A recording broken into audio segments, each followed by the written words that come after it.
Morning everyone, Nick Slavic here. I host Ask a Painter segment. I've been a craftsman for over 20 years now in the painting and restoration field, and this is my way of imparting some of that wisdom onto you guys by way of you asking questions. So today I'm not in my painter's gear, I'm not at my home, I'm on the road for Father's Day weekend. We're going to the Back to the 50s car show up in Minneapolis, so we're en route there.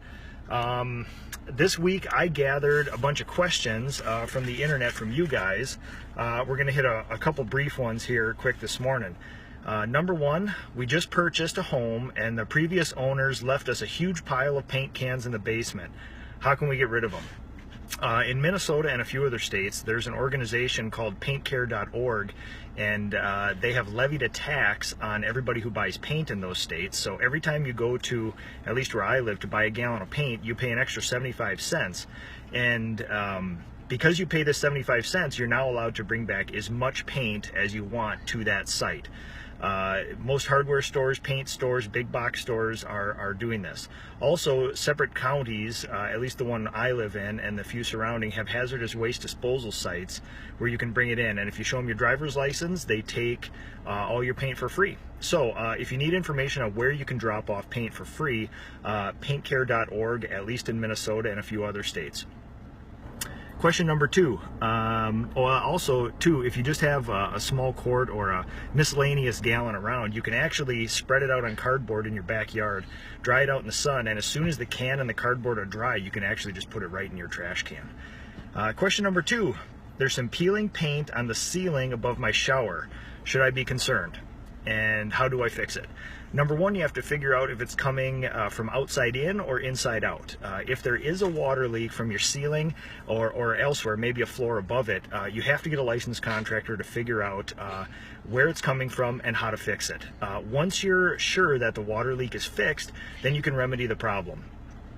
If there is a water leak coming from outside in, you can stain kill the spot, you can retexture, prime, and repaint. If the moisture is coming, if there's no water leak from outside in, number one, reduce the time in the shower. Number two, get a large mass of air moving after each shower, whether a box fan or a ceiling fan.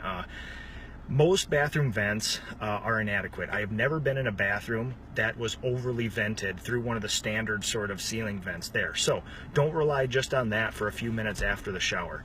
Get a bunch of air moving, open a window. If you can't do that stuff, stain kill the spot on the ceiling if there's any water staining coming through. Scrape all the loose paint off. You can patch it then, make it smooth. If your ceiling has a popcorn texture or a hand texture, at that time you would retexture it, prime the whole thing, and then you can paint it.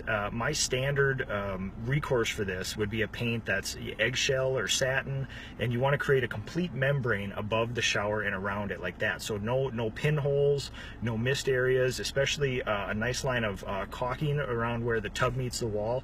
Just think of it making yourself a complete waterproof membrane around the shower stall there. There are a bunch of manufacturers who make paint and bath and spa specific paint. I don't know if they work any better than the other ones. If there's a large amount of moisture and humidity coming from inside, a paint is only going to last so long when it's in constant contact with a hot, moist environment.